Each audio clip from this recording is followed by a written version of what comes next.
in the pit because they're used by the actors during the show. If you need to leave the auditorium during the performance, please use the doors you entered through the top of the stairs. Thank you and enjoy the show.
This is the man who, like a good and hardy soldier, fought against my captivity. Hail, brave friend. Say to the king the knowledge of the royal, as that it's leave it. All's too weak for brave Macbeth. Well he deserves that name, disdaining fortune with his brandished steel, which smoked with bloody execution, like valor's minion carved out his passage till he faced the slave. Macdonwald, which ne'er shook hands, nor bade farewell to him till he unseamed him from the nave to the chops, and fixed his head upon our battlements. Oh, valiant cousin, worthy gentleman. Mark, King of Scotland, Mark. No sooner justice had, with valor armed, compelled these skipping kerns to trust their heels, than the Norwegian lord, surveying vantage, with furbished arms and new supplies of men began a fresh assault. Dismayed not this our captains, Macbeth and Banquo? Yes, as sparrows eagles, or the hare the lion. If I say sooth, I must say they were as cannons, overcharged with double cracks, so they doubly redoubled strokes upon the foe. But I am faint. My gashes cry for help. So well thy words become thee as thy wounds. They smack of honor both. Go, get him help. Who comes here? The worthy Bane of Ross. What a haste looks through his eyes, so see the look that seems to speak things strange. God save the king. Whence camest thou, worthy Thane? From Fife, great king, where Norwegian banners flout the sky and fan our people cold. Norway himself, with terrible numbers, assisted by that most disloyal traitor, the Thane of Cawdor, began a dismal conflict. And to conclude, the victory fell on us. Great happiness. That now Sweno, the Norway's king, craves composition, nor would we deign him burial of his men, who dispersed it at St. Column's Inch, $10 million to our general use. No more that Thane of Cawdor shall deceive our bosom interest. Go, pronounce his present death, and with his former title, treat Macbeth. I'll see it done.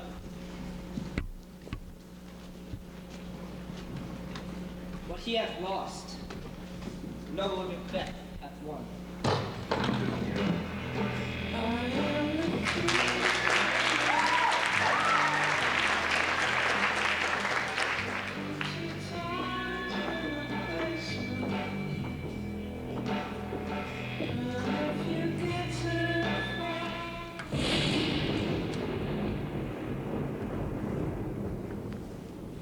Where hast thou been, sister? Killing swine. Sister, where that?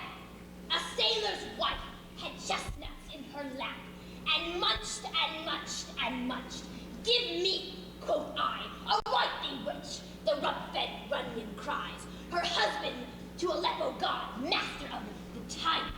When in a sea I'll thither sail, and like a rat without a tail, I'll do, and I'll do. I'll give thee a wing, That kind, and I another. and I myself have all the other. All the very ports they blow, all the quarters that they know. In the shipman's card I'll drain him dry as hay. Sleep shall neither night nor day hang upon his penthouse lid. He shall live, a man forbid. Weary 7 nights, 9 times 9, shall he dwindle, peak, and pine. Though his bark cannot be lost, yet it shall be tempest-tossed. Look what I have. Show me, show me. Here I have a pilot's sum. Racked us homeward, he did come. A drum, Macbeth doth come. The weird sisters, hand in hand, hostess of the sea and land, thus do go about, thrice to thine, and thrice to thine, thrice to thine, and thrice to thine, and thrice again to make up 9. Peace, the charms wound up. So foul and fair a day I have not seen. How far is it called to foot? One of these, so withered, and so wild in their attire, look not like inhabitants of the earth, and yet are on it. Live you, or are you aught that men may question? You seem to understand me.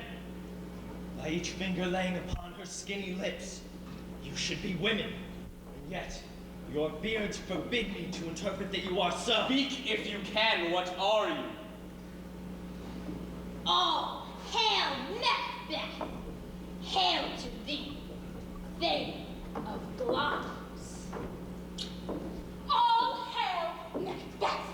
Hail to thee, thane of Cawdor! All hail Macbeth, that shalt be king hereafter. Good sir, why do you start and seem to fear things that do sound so fair? In the name of truth, are you fantastical, or that indeed which outwardly you show? My noble partner you greet with present grace, and great prediction of noble having, and royal hope that he seems rapt withal. To me, you speak not. If you can look into the seeds of time and say which grain will grow and which will not, speak then to me. Neither beg nor fear your favors, nor your hate.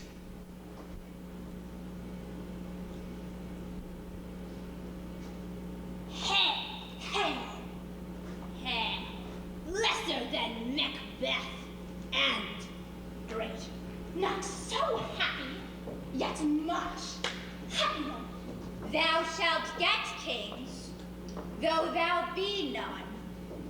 So all hail Macbeth and Banquo. Banquo and Macbeth, all hail.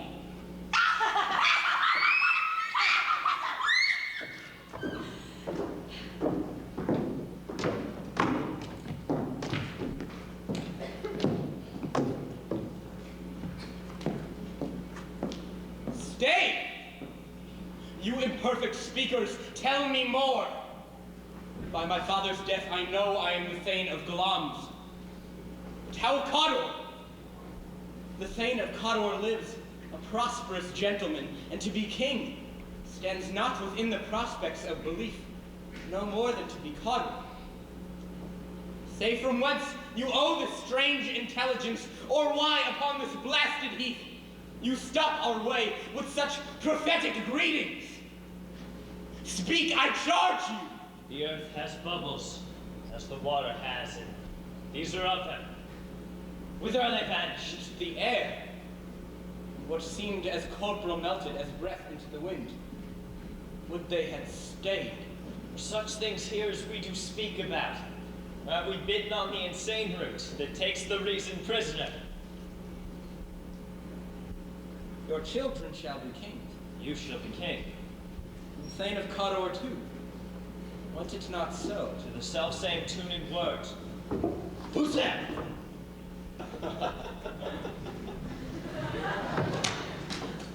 The king hath happily received, Macbeth, the news of thy success, as thick a tale came post with post, and each one did bear thy praises in his kingdom's great defense. We are sent to give thee, from our royal master, thanks. Only to herald thee to his sights, not pay thee. And, for an earnest of a great honor, he bade me, from him, call thee Thane of Cawdor, in which addition, hail, most worthy Thane, for it is thine. Thane of Cawdor lives, why do you dress me in borrowed robes? He who was the Thane lives yet, but under heavy judgment bears that life in which he deserves to lose. Treason's capital, confessed and proved, have overthrown him. Globs, Thane of Cawdor, the greatest is behind. Thanks for your pains. Do you not hope your children shall be kings when those that gave Thane of Cawdor to me promised no less to them? A trusted home might yet enkindle thee onto the crown, besides the Thane of Cawdor, but 'tis strength, and oftentimes to win us our harm. The instruments of darkness tell us truths, win us with honest trifles, and betray us in deepest consequence. Cousins, a word I pray you. Two truths are told as happy prologues to the swelling act of this imperial theme. This supernatural soliciting cannot be ill, cannot be good. If ill, why hath it given me earnest of success commencing in truth? I am Thane of Cawdor. If good, why do I yield to that suggestion whose horrid image doth unfix my hair and make my seated heart knock at my ribs against the use of nature? Present fears are less than horrible imaginings. My thought, whose murder is yet but fantastical shapes, so my single state of man, that function is smothered in surmise and nothing is but what is not. Look how our partner's wrapped. Chance will have me king. Why, chance may crown me without my stir. New honors come upon him, like our strange garments, cleave not to their mold, but with the aid of use. Come what come may, time and the hour runs through the roughest day. Worthy Macbeth, we stay upon your leisure. Give me your favor. My dull brain was wrought with things forgotten. Kind gentlemen, your pains are registered where every day I turn the leaf to read them. Let us toward the king. Think upon what hath chanced, and at more time the interim having waited, let us speak our free hearts each to other. Very gladly. Till then enough. Come, friend.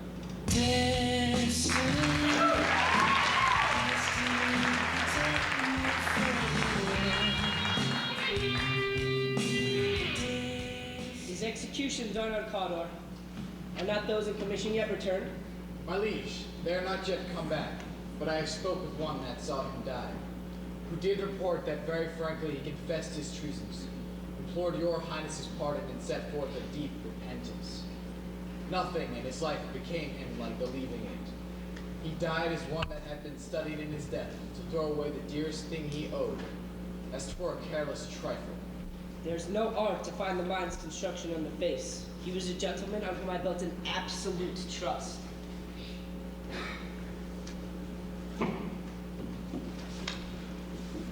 Oh, worthiest cousin. The sin of my ingratitude even now was heavy on me. Thou art so far before that swiftest ring of recompense is slow to overtake thee. Would thou hast less deserved that the proportion both of thanks and payment might have been mine. Only I have left to say, more is thy due than more than all can pay. The service and loyalty I owe in doing it pays itself. Your highness's part is to receive our duties, and our duties are to your throne as state children and servants that do but what they should by doing everything safe towards your love and honor. Welcome hither, noble Banquo, that hast no less deserved, nor must be known no less to have done so. Let me hold thee to my heart. There I grow.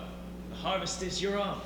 Sons, kinsmen, thanes, and you whose places are the nearest, know that we will establish our estate upon our eldest Malcolm, who we name hereafter Prince of Cumberland, which honor must not unaccompanied invest him only, but signs of nobleness, like stars, shall shine on all deservers, from hence to Inverness, and bind us further to you. The rest is labor which is not used for you.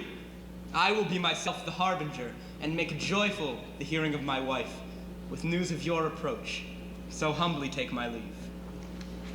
My worthy Condor. Prince of Cumberland! This is a step on which I must fall down, or else o'erleap, for in my way it lies. Stars, hide your fires. Let the light not see my black and deep desires.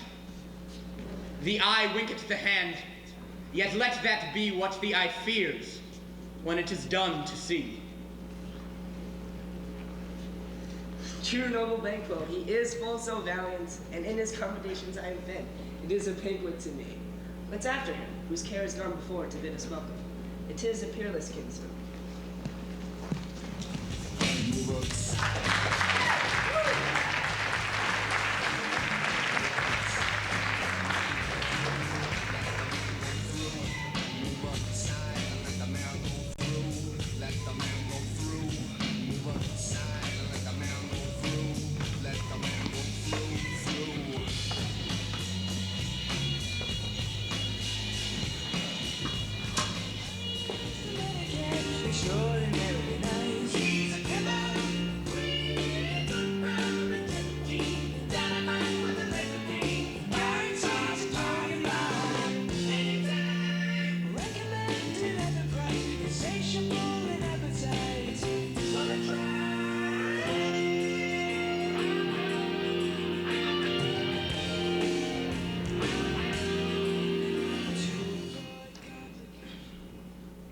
They met me in the day of success, and I had learned by the perfectest report they had more in them than mortal knowledge. When I burned in desire to question them further, they made themselves air, into which they vanished. Whilst I stood wrapped in the wonder of it, came message from the king, who all hailed me Thane of Cawdor, by which title before these weird sisters saluted me, and referred me to the coming on of time with hail, King that shalt be.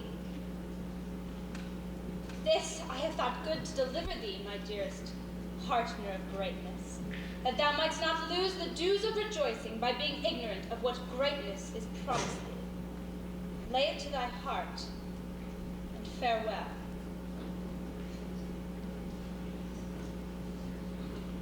Lambs thou art, and Codwell, and shalt be what thou art promised.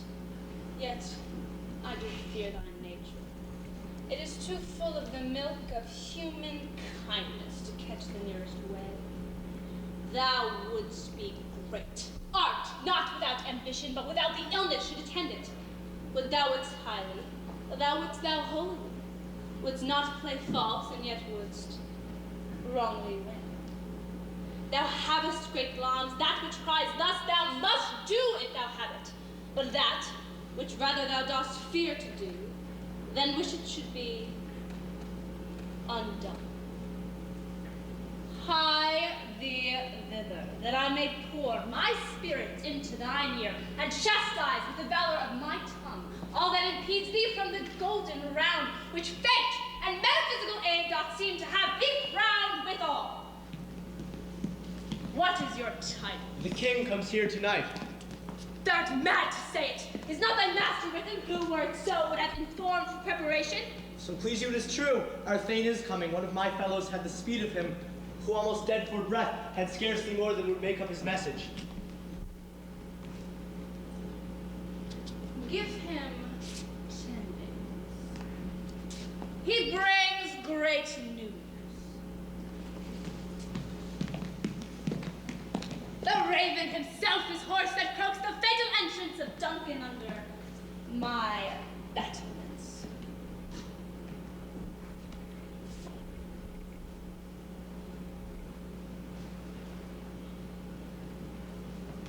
Come, you spirits that tend on mortal thoughts, unsex me here, and fill me from the crown to the toe, top full of direst cruelty. Make thick my blood, stop up the passage and access to remorse, that no compunctious visitings of nature shake me from my fell purpose, nor keep peace between the effect and it. Come to my women's breasts, take my milk for gall, you murdering ministers, wherever in your sightless substances you wait on nature's mischief. Come, dark night, and haul thee in the dunnest smoke of hell, that my keen knife see not the wound it makes, nor heaven peep through the blanket of the dark to cry, hold! Hold. Great Lom's worthy Cawdor, greater than both by the all-hail hereafter.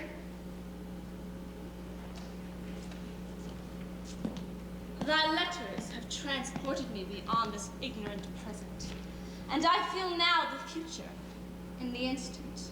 My dearest love, Duncan comes here tonight. And when goes hence? Tomorrow, as he purposes. Oh, never shall sun that morrow see.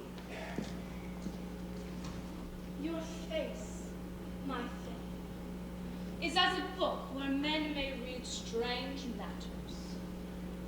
To beguile the time, look like the time.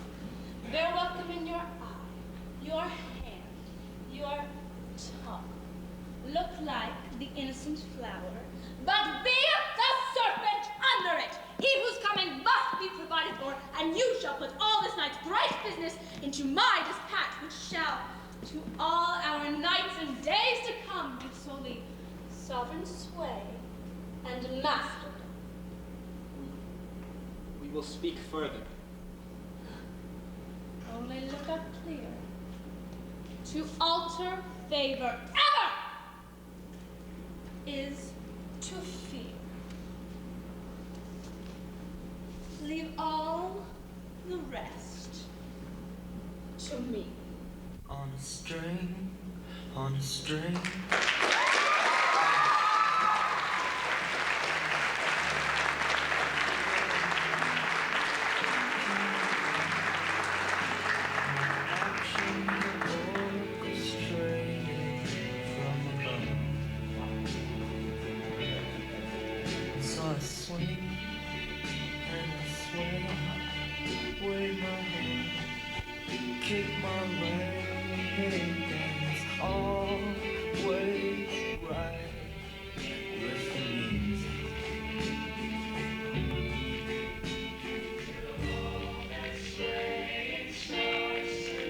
First song, I was born, now I run when I talk with the cat. This castle hath a pleasant seat, the air nimbly and sweetly recommends itself unto our gentle senses. The air is delicate. See our honored hostess. The love that follows us sometimes is our trouble, which still we think it is love. Herein I shall teach you how you will bid God yield us for your pains and thank us for your troubles. All our service, in every point twice done, and then done double, for but poor and single business to contend against those honors, deep and broad, wherewith your majesty loads our house. Fair and noble hostess, we are your guests tonight. Give me thy hand, conduct me to my host, for we love him highly and shall continue our graces towards him. By your leave, hostess. Just through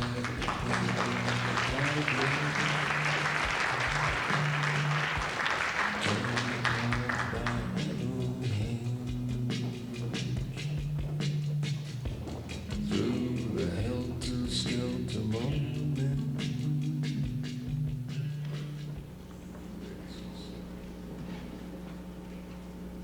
If it were done when 'tis done, then 'twere well it were done quickly.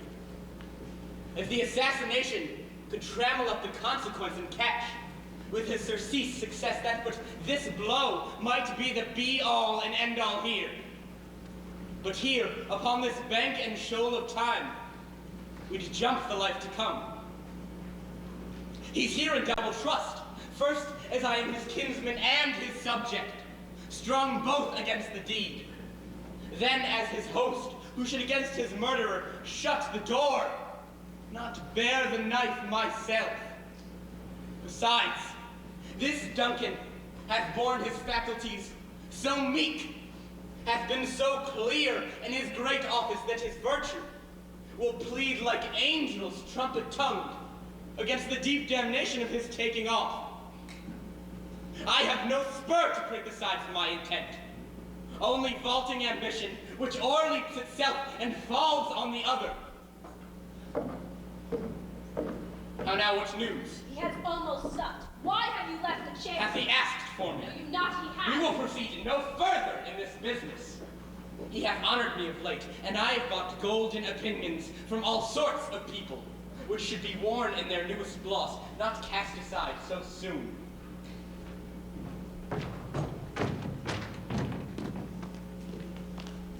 Was the help drunk, wherein you dressed yourself?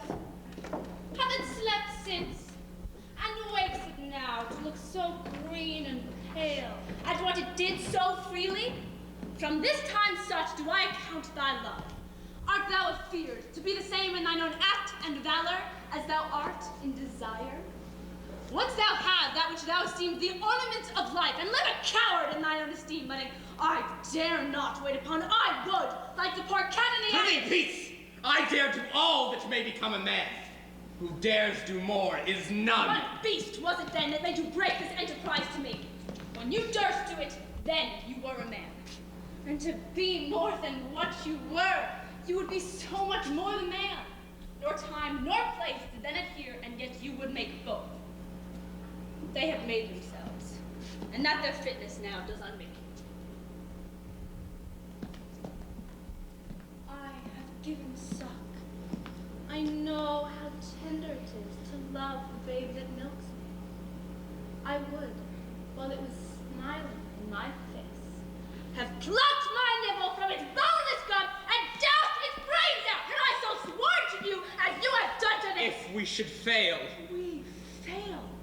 But screw your courage to the sticking place and will not fail. When Duncan is asleep, whereto the rather shall his days hard journeys soundly invite him. His two chamberlains will I with wine and wassail so convince that memory, the warder of the brain, shall be but a few, and the receipt of reason a limb back home.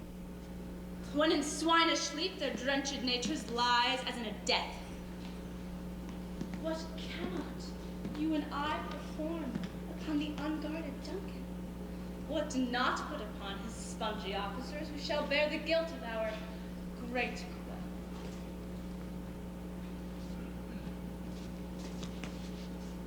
Bring forth men, children only, for thy undaunted mettle should compose nothing but males. Will it not be received, when we have marked with blood those sleepy two of his chamber, that they have done it with their very daggers?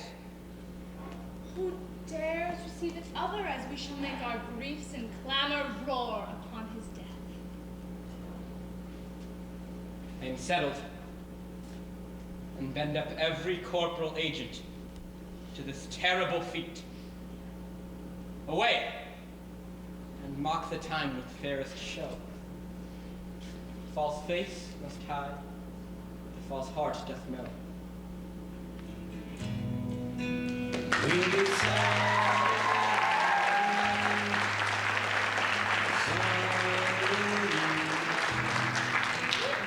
It's all in your mind. It's all in your mind. And I want How goes the night, boy? The moon is down. I have not heard the clock. And she goes down at 12. I take it 'tis latest. Hold. Take this. There's a husbandry in heaven. The candles are all out. Take thee that too. The heavy summons lies like lead upon me, and yet I would not sleep. Merciful powers restrain in me the cursed thoughts that nature gives way to in repose. Give me that! Who's that? A friend! What, sir? Not yet at rest. The king's abed. He hath been in unusual pleasure, and sent forth great largesse to your offices. This diamond, greet your wife withal by the name of a most kind hostess, and shut up in measureless contempt. Being unprepared, our will became the servant's defect, which else free should have wrought. All's well. I dreamt last night of the 3 weird sisters. To you, they have shown some truth. I think not of them. Yet, when we can entreat an hour to serve, we will spend it in some words upon that business, if you will grant the time. At your kindest leisure. If you will cleave to my consent when 'tis, it shall make honor for you. So I lose none in seeking to augment it, but keep my bosom franchised and alliance clear. I shall be counseled.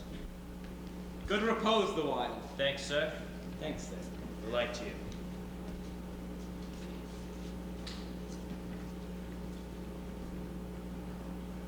Go bid thy mistress. When my drink is ready, she strike upon the bell. Get thee to bed.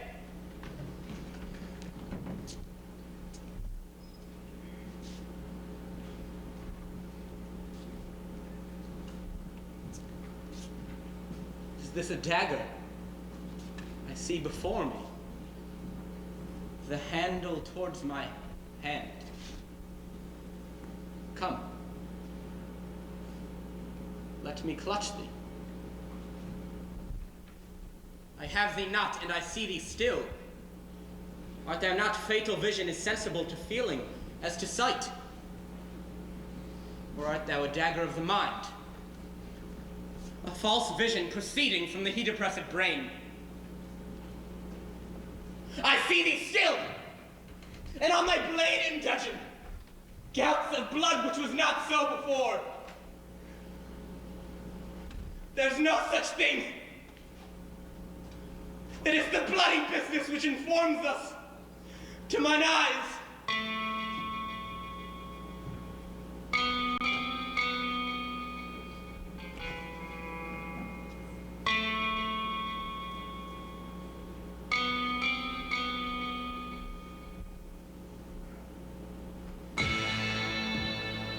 I go. And it is done. The bell invites me. Hear it not, Duncan, for it is a knell that summons thee to heaven or to hell.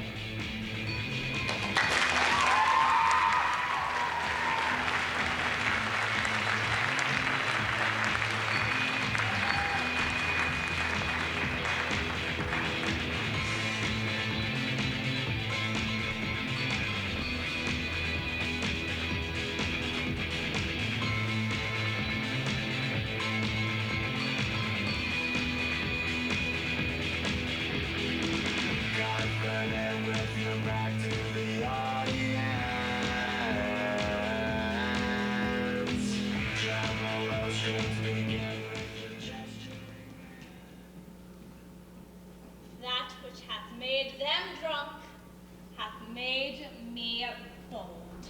What hath quenched them hath given me fire. Hark! Peace. It was the owl that shrieked, the fatal bellman that gives the sternest good night. He is about it. The doors are open and the surfeited grooms do mock their charge with snores. I have drugged their passes, that nature and death do contend about them whether they live or die. Who's there? What ho? Alack, I'm afraid they have awakened and 'tis not done. The attempt and not the deed confounds us. I laid the daggers ready, he could not miss him. Had he not resembled my father as he slept, I had done it. My husband. I have done the deed. Didst thou not hear a noise? I heard the owl scream and the crickets cry. Did not you speak? When? Now. As I descended. I. Hark! Who lies in the second chamber? Donalbain.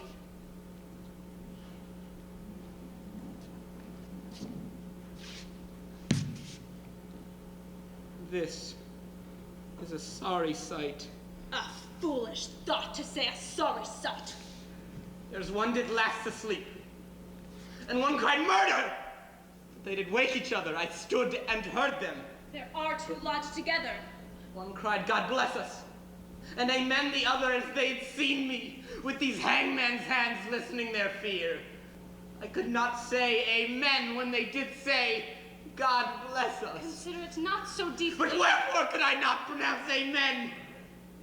I had much need of blessing, and amen stuck in my throat. My worthy lord, you can't. These deeds must not be thought after these ways, so it will make us mad. Methought I heard a voice cry, sleep no more. Macbeth doth murder sleep. The innocent sleep, sleep that knits up the raveled sleeve of care. The death of each day's life, balm of hurt minds, sore labor's back, great nature's second course, the chief nourisher in life's feed. What do you mean? Still it cries, sleep no more, to all the house. Glamis hath murdered sleep, therefore Cawdor shall sleep no more. Macbeth shall sleep no more. My worthy Thane, you do unbend your noble strength to think so brazenly of these things. Go, get some water and wash this filthy witness from your hands.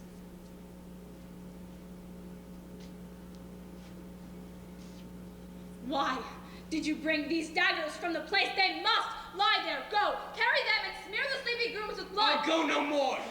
I am afraid to look on what I have done. Think on it again, I dare not. Infirm of purpose. Give me the daggers. The sleeping and the dead are but as pictures. 'Tis the eye of childhood that fears a painted devil. If he do bleed, I'll gild the faces of the grooms withal, for it must seem their guilt. Whence is that knocking?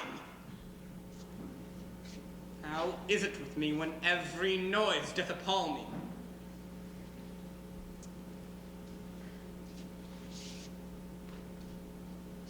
What hands are here? They pluck out mine eyes. Will all great Neptune's ocean not wash this blood clean from my hands? No, this my hand will rather the multitudinous seas incarnadine, making the green one red. My hands are of your color, but I do shame to wear a heart so white. I hear a knocking at the south entry. Retire we to our chamber. A little water clears us of this deed. How easy is it? Hark, more knocking. Come, get on your nightgown, lest occasion call us and show us to be watchers. Be not lost so poorly in your thoughts. To know my deed, 'twere best not know myself. Wake, Duncan, with thy knocking! I would thou couldst.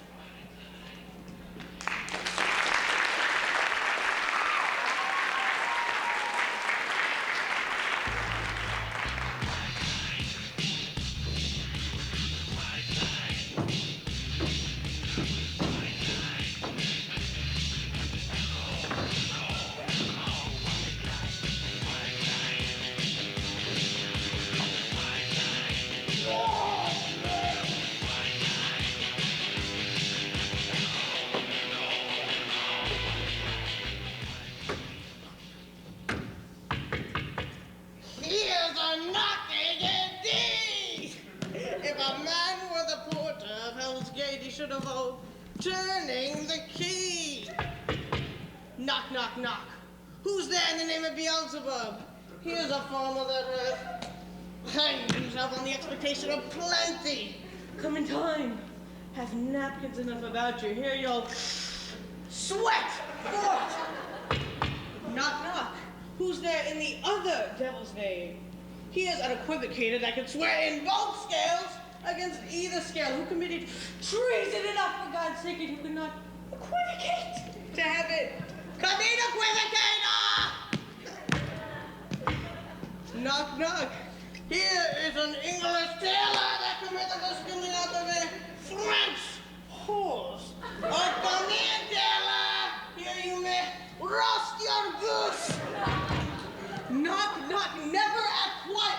What are you? But this place, it's too cold for hell. I thought to take some of all professions that go the primrose way to the everlasting vampire. Anon, anon.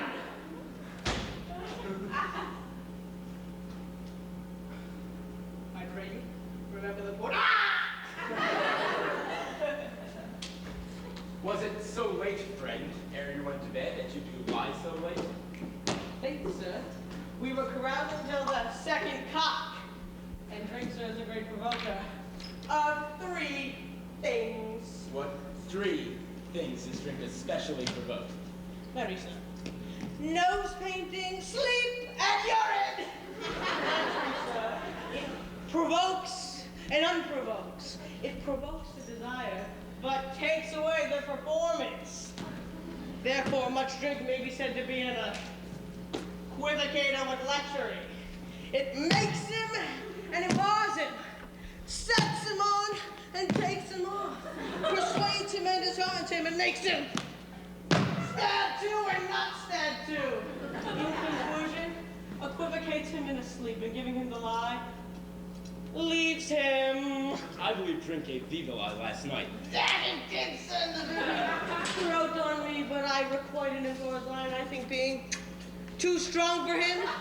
Though he took up my legs sometime, yet I made a shift to cast him. Is thy master stirring? Or not, Mr. Wake? Here he comes.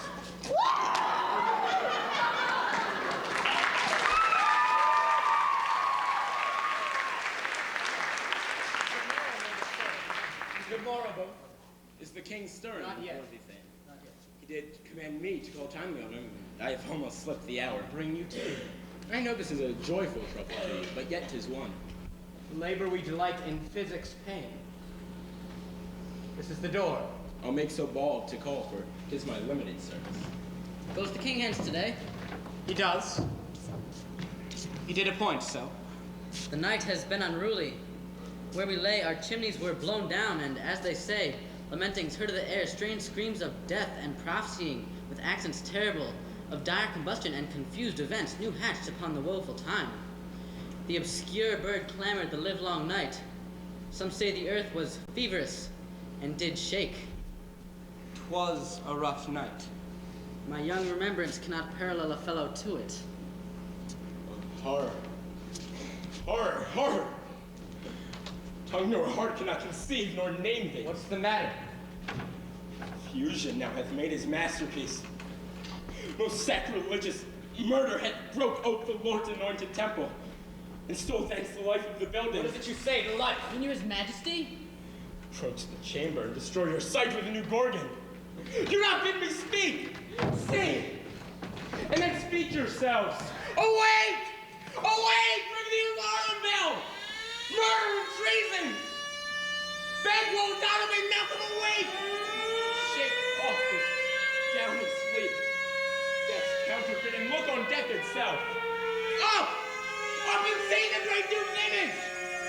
Malcolm! Banquo! From your graves, rise up and walk like sprites to countenance this horror. Ring the bell! What's the business that such a hideous trumpet calls to parley the sleepers of the house? Speak. Speak! Oh, gentle lady. 'Tis not for you to hear what I can speak. The repetition in a woman's ear would murder as it fell. O Banquo, Banquo! Our royal master is murdered. Woe, alas, what? In our house? Cruel anyway. Do not, I pray thee, contradict thyself and say it is not so. Had I but died an hour before this chanced, I had lived a blessed time. For from this instant, there is nothing serious in mortality. All is but toys. Renown and grace is dead. The wine of life is drawn, and the mere lees has left this vault to braggarts. What is amiss? You are, and do not know it. The spring, the head of the fountain of your blood is stopped. The very source of it is stopped.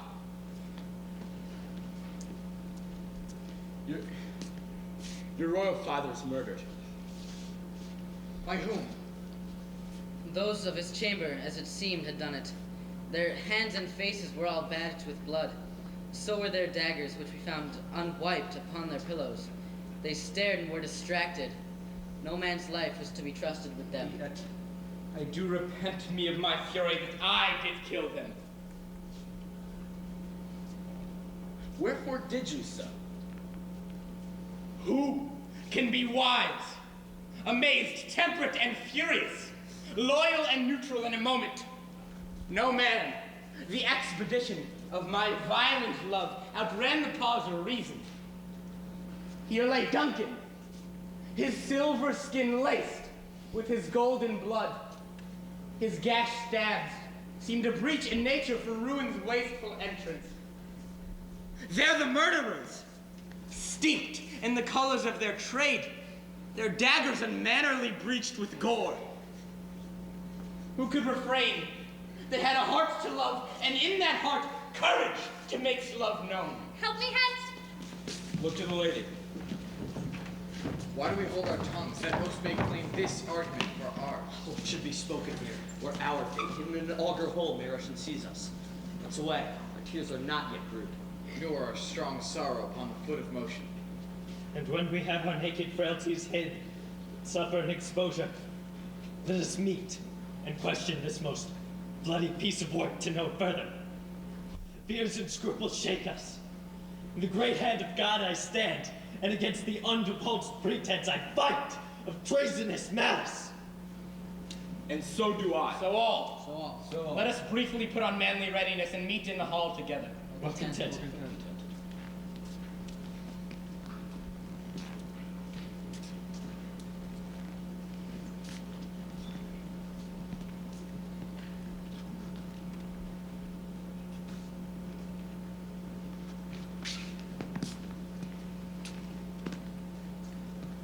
What will you do? Let us not consort with them. To show an unfelt sorrow is an office which the false man does easy. I'll to England. To Ireland I, our separated fortune shall keep us both the safer. Where we are, there's daggers and men's mouths. The near in blood, the near bloody. This murderous shaft that shot hath not yet lighted, and our safest way is to avoid the aim. Therefore to horse, and let us not be dainty of leave taking, but shift away. There's warrant in that theft, which seals itself, and there's no mercy left. Easy places to get away to.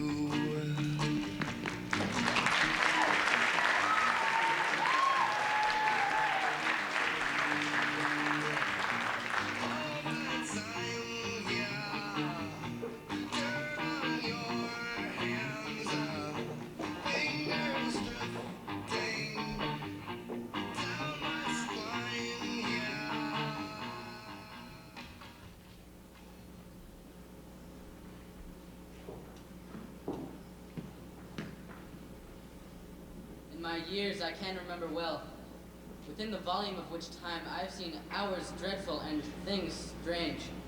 But this sore night hath trifled former knowings. Good cousin, thou seest the heavens, as troubled with man's act, threatens his bloody state. By the clock, 'tis day, yet dark night strangles the traveling lamp. 'Tis unnatural, even like the deed that's done. On Tuesday last, a falcon, towering in her pride of place, was by a mousing owl, hawked at and killed.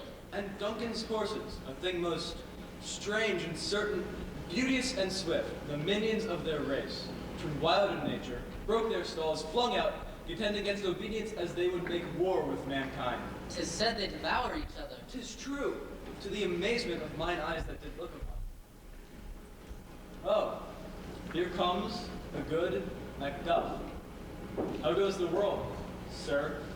Why, see you not? Is it known who did this more than bloody deed? Those that Macbeth hath slain.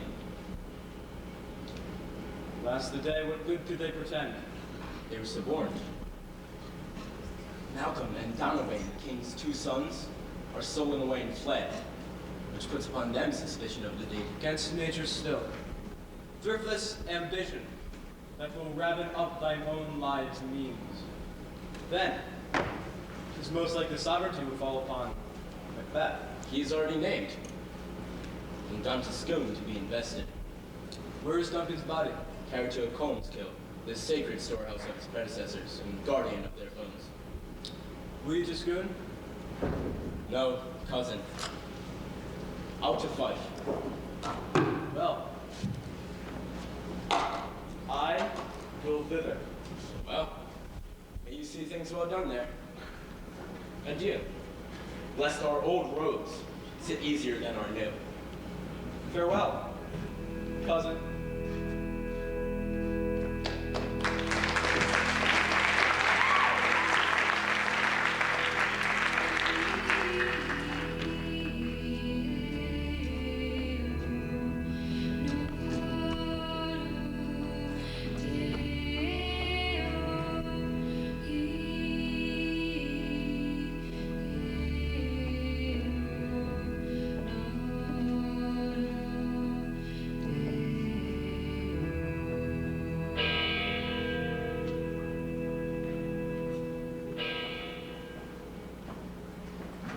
Thou hast it now.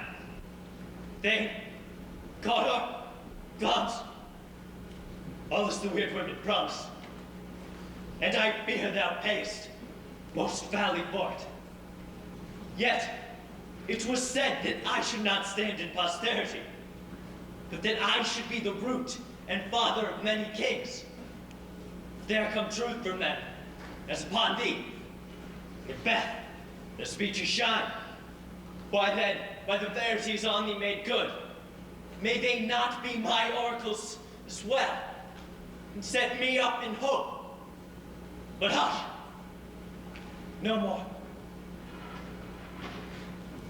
Here's our chief guest. If he had been forgotten, it had been as a gap in our great feast in all things unbecoming. Tonight we'll hold a solemn supper, sir, and will request your presence. Let your highness command upon me to the which my duties are with the most insoluble tie forever knit. Tried you this afternoon. Aye, my lord. We would have else desired your good advice, which hath been both grave and prosperous in this day's council. But we'll take tomorrow. Is it far you ride? As far, my lord, as will take the time twixt this and supper. Fail not our feast. My lord, I will not. We hear our bloody cousins are bestowed in England and in Ireland, not confessing their cruel parricide, filling their hearers with strange invention. But of that tomorrow. Adieu, till you return at night. Goes Fleance with you. Aye, my lord. Time to go upon us. I wish your horses sure and swift of foot, and so I do commend you to their backs. Farewell.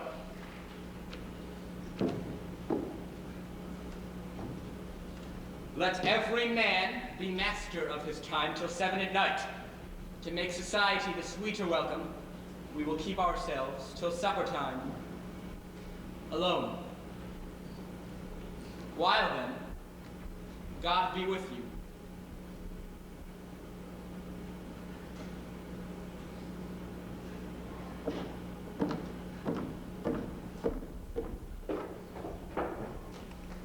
Sirrah, a word with you. Attend those men our pleasure. They are, my lord, without the palace gate. Bring them before us.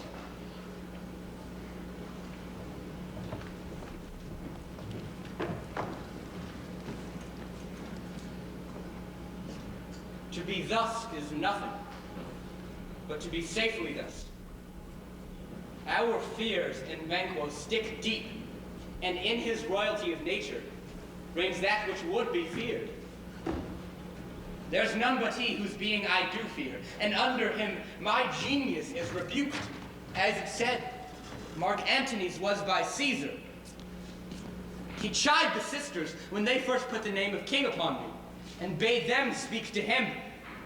Then, prophet-like, they hailed him father to a line of kings. Upon my head they placed a fruitless crown, and put a barren scepter in my grip. Thence to be wrenched with an unlineal hand, no son of mine succeeded. If it be so, for Banquo's issue have I filed my mind. Come in, without there.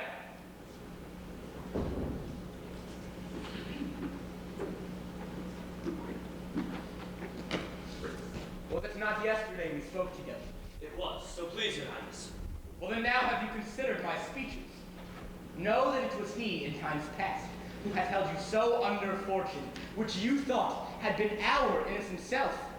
This I made good to you in our last conference. You made it known to us. I did so, and went further, which is now our point of second meeting.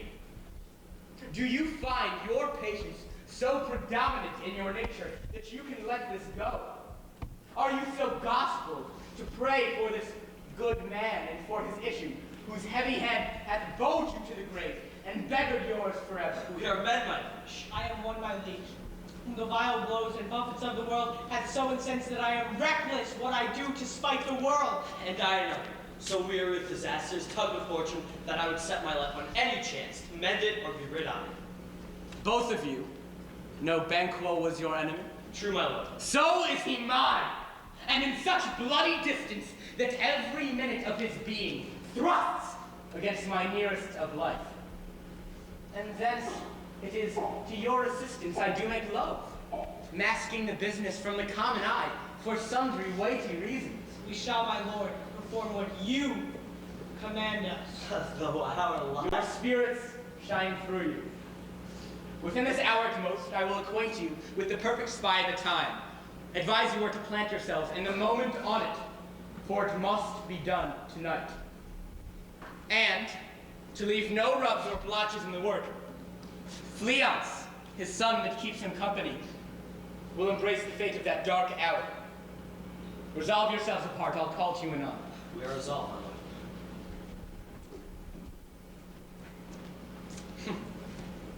It is concluded. Banquo! Thy soul's flight, if it find heaven, must find it out tonight.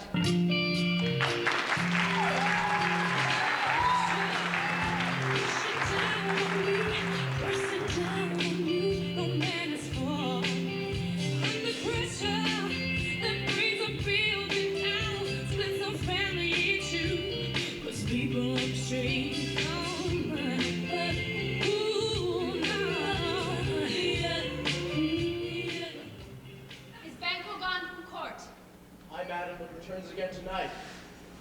Say to the king I would attend his leisure for a few words. Madam, I will.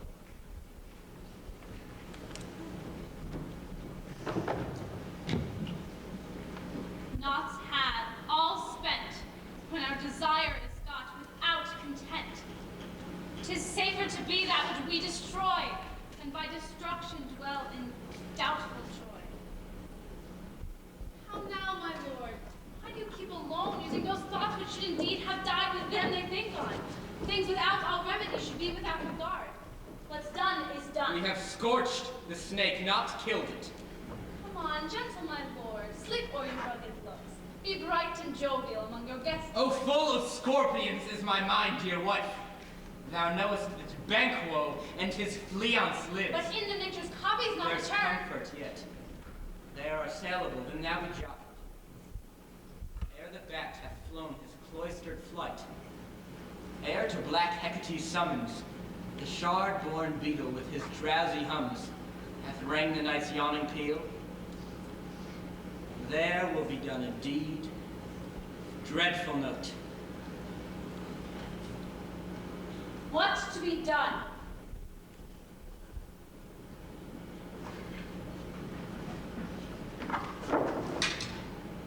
be innocent of the knowledge, dearest Chuck, till thou applaud the deed.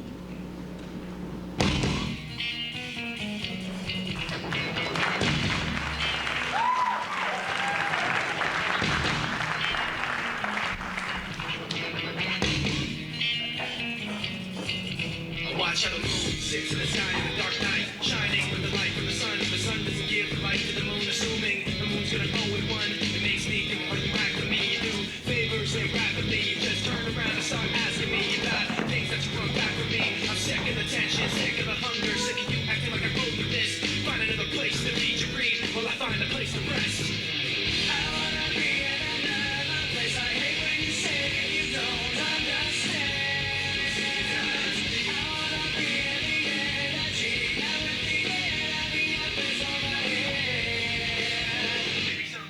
Just like you and step on people like you do and run away all the people who thought I knew.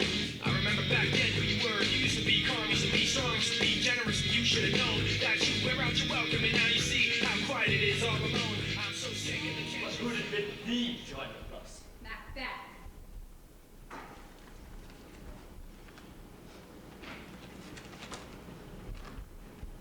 She needs not our mistrust, since she delivers our offices and what we have to do to the direction just.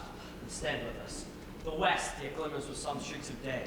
Now spurs the late traveler pace to gain the timely inn. Hark! And here approach the subject of our watch. I hear horses. It is he. It was like that.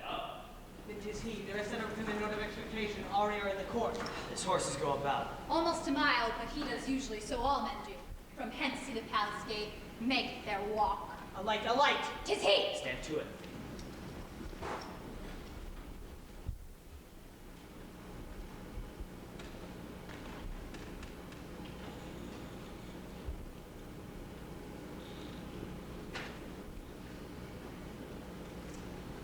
Will be rain tonight. Then let it come down! Surgery! Fly, good Cleons! Fly, fly, fly! How may it prevent our slave?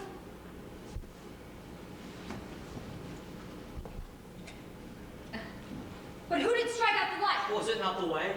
There is but one down. The sun is fled. We have lost best half our affair. Well, it's away.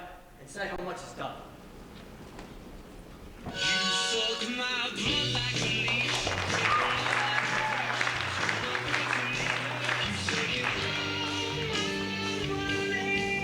You still want more. You know your own degrees. Sit down at first and last. The hearty welcome. Thanks to your majesty.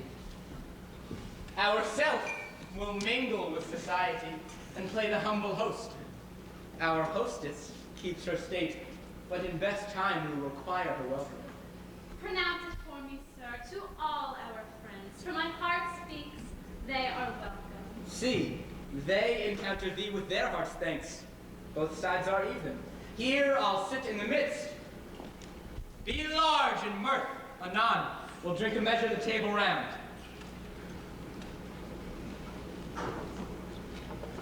There's blood upon my face. His beggar's that. It is better thee without than he within. Is he dispatched? My lord, his throat is cut.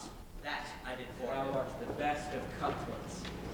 Yet he's good that did the like for Fleance. Thou didst it. Thou art the non-peril. Most royal sir. Cleants has escaped. Then comes my fit again. I had else been perfect, whole as the marble, founded as the rock, as broad and general as the case in air. But now I am cabined, cribbed, confined, bound to saucy doubts and fears. But Banquo's safe. My lord, safe in a ditch he bides with 20 trench gashes in his head, the least step for nature. Thanks for that. Get thee gone. Tomorrow we'll hear ourselves again. My royal lord, you do not give the cheer. Sweet remembrance. Now, digestion wait on appetite, and health on both. May it please your highness sit. Here had we now our country's honor roofed, were the graced person of our Banquo present, who may I rather challenge for unkindness than pity for mischance. His absence, sir, lays blame upon his promise. To Banquo. Banquo! Please it your highness to grace us with your royal company. The table's full. Here is a place reserved, sir. Where? Here, my good lord. What is it that moves your highness? Which of you have done this? What, my good lord? Thou canst not say I did it! Never shake thy gory locks at me. Gentlemen, rise, his highness is not well. Sit!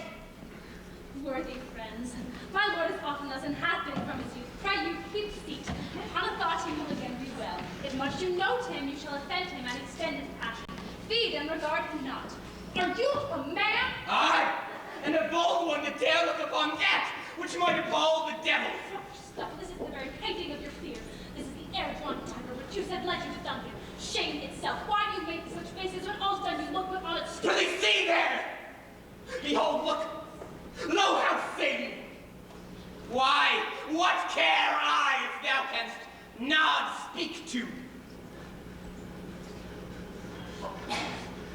Charnel houses, and our graves must, and those that we bury back, our monuments shall be the maws of kites. What's quite unmanned and If I stand here, I saw it. Fly for shame.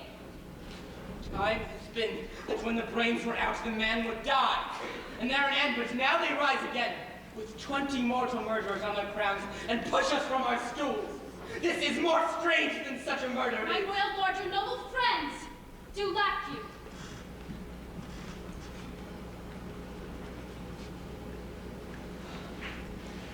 But you forget. You forget.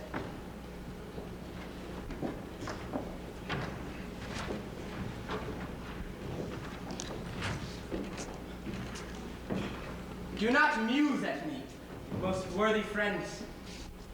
I have a strange infirmity which is nothing to those that know me. Come! Love and health to all, then I'll sit. I drink to the general joy of the whole table, and to our dear friend, Banquo, whom we miss.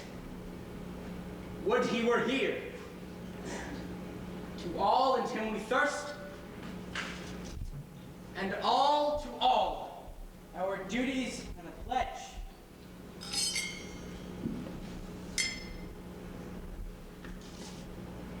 Avaunt! And quit my sight! Let the earth hide thee! Thy blood is cold, thy bones are marrowless! Thou hast no speculation in those eyes which thou dost glare with! Think of this, good peers, but as a thing of custom. 'Tis no other, only it spoils the pleasure of the time. What men dare, I dare. Take any shape but that, and my firm nerves shall never tremble. Hence, horrible shadow, unreal mockery, hence.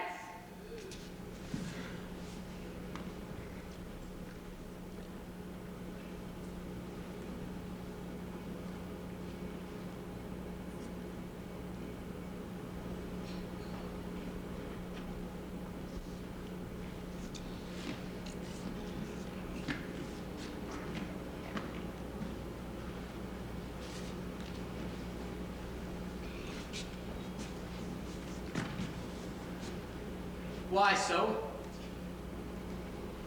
Being gone, I am a man again. Pray you sit still. You have displaced the mirth, broke the good meaning with most admired disorder. And make me strange even to the disposition that I owe, when I think you can behold such sights, and keep the natural ruby of your cheeks, when mine is blanched with fear. What sights, my lord? I pray you speak not. He grows worse and worse. Question enrages him. At once, good night. Stand not upon the order of your going, but go at once.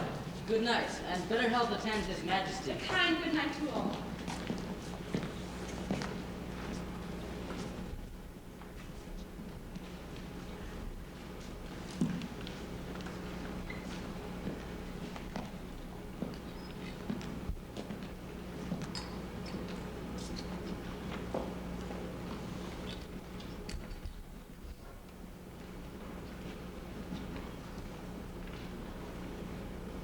We'll have blood, they say.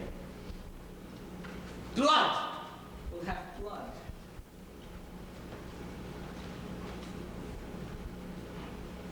What is the night? Almost at odds with morning, which is which? How sayest thou that Macbeth denies his presence at our great bidding? Did you send to him, sir? I hear it by the way, but I will send. There's not a one of them, but in his house I keep a servant feed. I will tomorrow, and betimes I will to the weird sisters. More shall they speak, for now I am bent to know by the worst means the worst. For mine own good, all causes shall give way. I am steeped in blood so far that, should I wade no more, returning were as tedious as go o'er. You lack the season of all natures. Sleep. Come, will to sleep. My strange and self-abuse is the initiate fear that wants hard use. We are yet but young indeed. There's no time for us.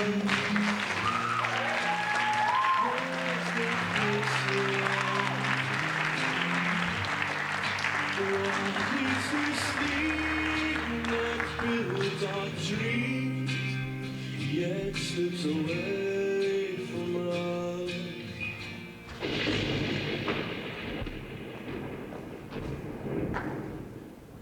Why, how now, Hackett? You look angrily. Have I not reason, belldams as you are? Saucy and overbold. How did you dare to trade in traffic with Macbeth in riddles and affairs of death? And I, the mistress of your charms, the close contriver of all harms, was never called to bear my part or show the glory of our art. And which is worse, all you have done hath been but for a wayward son, spiteful and wrathful, who, as others do, loves for his own ends, not for you, but make amends now. Get you gone, and at the pit of Akron, meet me in the morning. Thither he will come to know his destiny. Your vessels and spells provide, your charms and everything beside. I am for the air. This night I'll spend unto a dismal and fatal end. Great business must be wrought ere noon. Upon the corner of the moon there hangs a vapor straw profound. I'll catch it ere it come to ground. And that, distilled by magic sleights, shall raise such artificial sprites, as by the strength of their illusion shall draw him unto his confusion. He shall spurn fate, scorn death, and bear his hopes of wisdom, grace, and fear. Because you all know security is mortal's chiefest enemy. Come, let's make haste. She'll soon be back again.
which can interpret farther.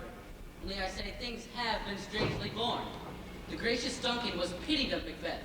Marry, he was dead, and the right valiant Banquo walked too late, whom you may say, if it please you, Fleance killed, or Fleance fled. Men must not walk too late. Who cannot want the thought how monstrous it was for Malcolm and for Donalbain to kill their gracious father? Damn in fact, how it did grieve Macbeth. Did he not straight in pious rage the two delinquents tear that were the slaves of drink and thralls of sleep? Was not that nobly done? Aye, and wisely too, for it would have angered any heart alive to hear the men deny it. So that I say he has borne all things well, and I do think that had he Duncan's sons under his key, as and it please heaven he shall not, they would find what were to kill a father. So should Fleance. But peace.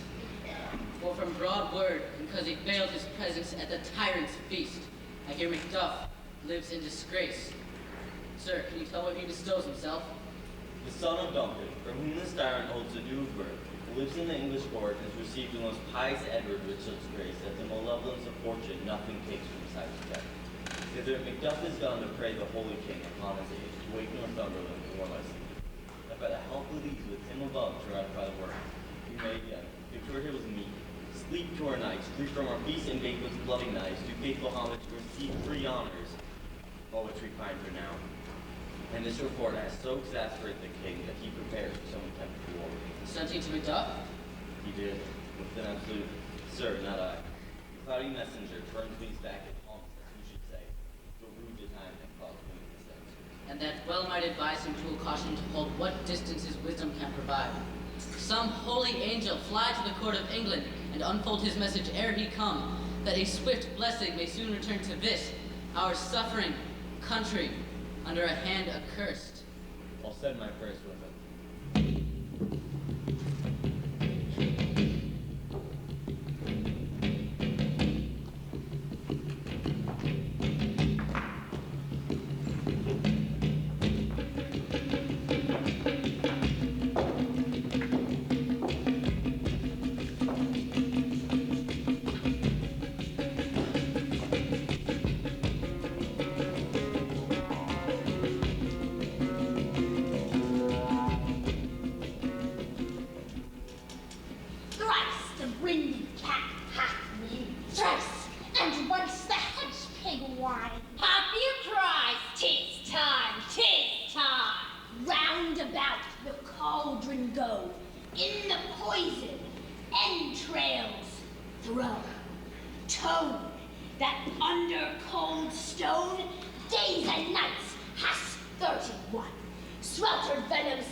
Mummy, Marge, Gulf, of the raven salty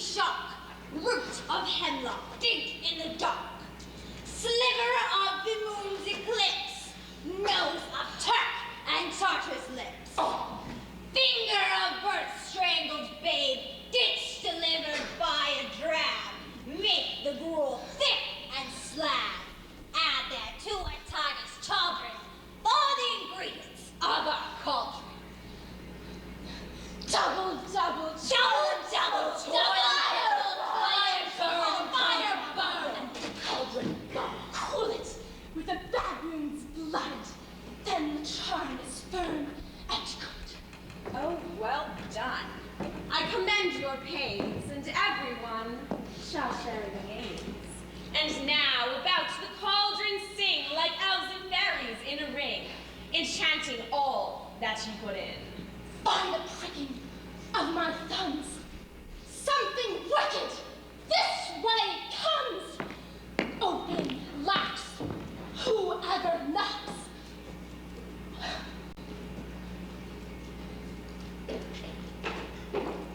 How now, you secret, black and midnight hags, what is it you do? Deeds without name. Charge you by that which you profess, howe'er you came to know it, answer me. Though you untie the winds and let them fight against the churches, though the yeasty waves confound and swallow navigation up, till destruction sicken, answer me to what I ask you. Speak, demand. Will answer. Say if thou hast rather heard from our mouths or from our masters. Call him.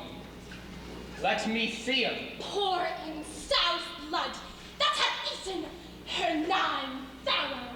Grease that sweating from the murderer's gibbet. Throw into the flame.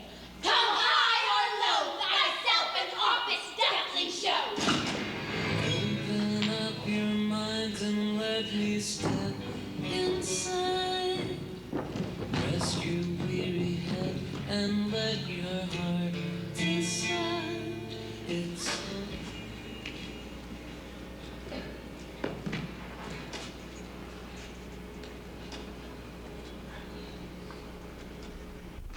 Tell me, thou unknown power.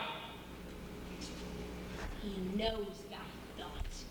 Hear his speech, but say thou not. Macbeth! Macbeth! Macbeth! Beware Macduff! Beware the thane of fight! Dismiss me! Enough!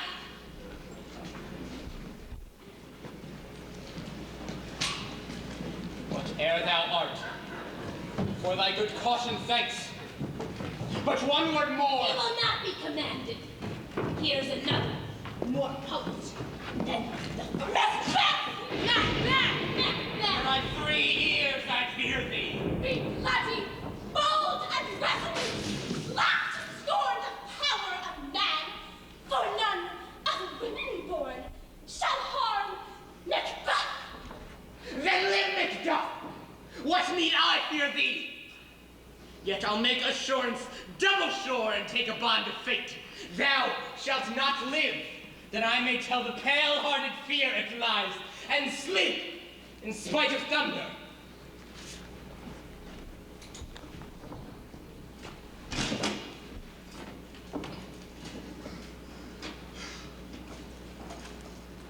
What is this that rises like the issue of a king and wears upon his baby brow the round and top of sovereignty? Listen, but speak not to it. Be lion-mettled, proud, and take no care. Who frets, who chase, or where conspirers are. Macbeth will never vanquished be until great Burnham Wood to high Dunsinane Hill shalt come against him.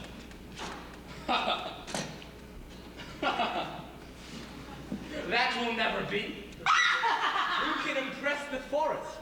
Bid the earthbound tree unfix his root. Sweet Bodman's good. Rebellious dead rise never till the wood of Burnham rise. And our high-placed Macbeth shall live the lease of nature, paying his time and breath to mortal custom. Yet, my heart throbs to know one thing more. Tell me if your art can tell so much. Will Banquo's issue ever reign in this kingdom? Seek to know no more. I will be satisfied.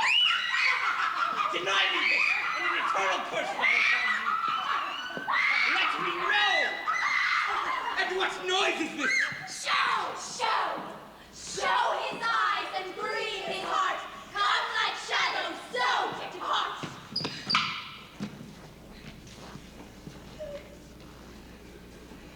Thou art too like the spirit of Banquo. Down! Thy crown to sear mine eyeballs. Filthy hags, why do you show me this?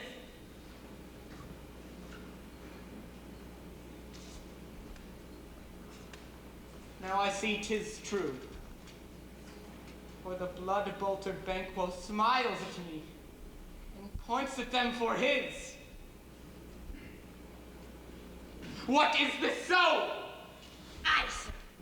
All this is so. But why stands Macbeth thus amazing? Come, sisters, cheer me up his strength, and show the best of our delights. I'll charm the air to give it sound, while you perform your antics round. Now this great king may kindly say, our duties did his welcome pay.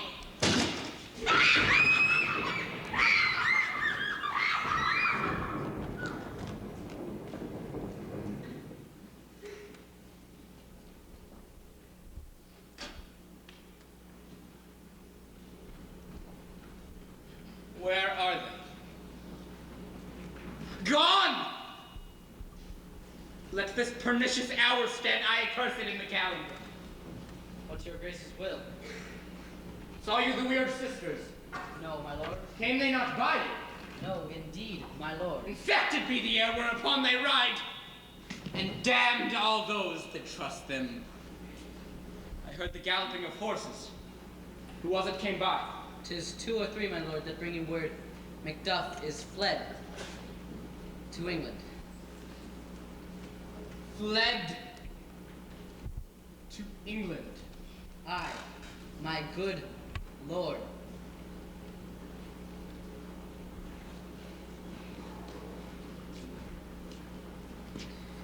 Time, thou anticipatest my dread exploits.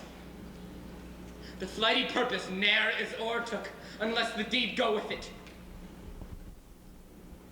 From this moment, let the very firstlings of my heart be the firstlings of my hand. And even now, to crown my thoughts with acts, be it thought and done. The castle of Macduff I will surprise, seize upon Fife, give to the edge of the sword his wife, his babes, and all unfortunate souls that trace him in his line. No more boasting like a fool. This deed I'll do before the purpose cool. But no more sights! Where are these gentlemen? Come, bring me where they are.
Let us seek some desolate shade, and there weep our sad bosoms empty.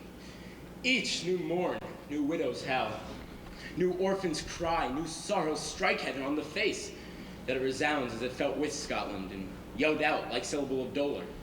What I believe I'll wail, what no believe, and what I can redress, as I shall find the time the friend I will.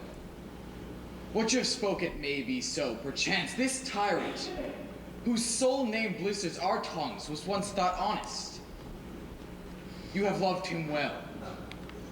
He hath not touched you yet, and I'm young, but something you may deserve of him through me, and wisdom to offer but weak, poor, innocent lamb to appease an angry God. I am not treacherous. But Macbeth is.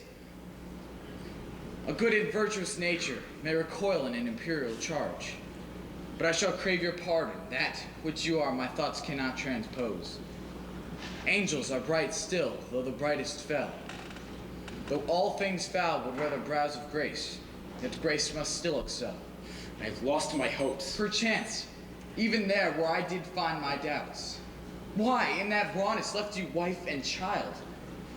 Those precious motives, those strong knots of love without leave-taking?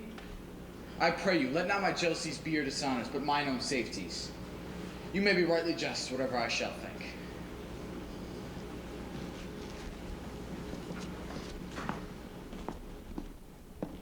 What had he done to make him fly the land? Madam, you must have patience. He had none. His flight was madness. When our actions do not, our fears do make us traitors. You know not whether it was his wisdom or his fear. Wisdom? To leave his wife, to leave his babes, his mansion and his titles in a place from whence himself to fly? He loves us not. He wants the natural touch. For the poor wren, the most diminutive of birds, will fight for her young ones in her nest against the owl. All is the fear, and nothing is the love. As little as the flight so runs against all reason. Dearest, because I pray you school yourself. But for your husband, he is noble, wise, judicious, and best knows the fits of the season.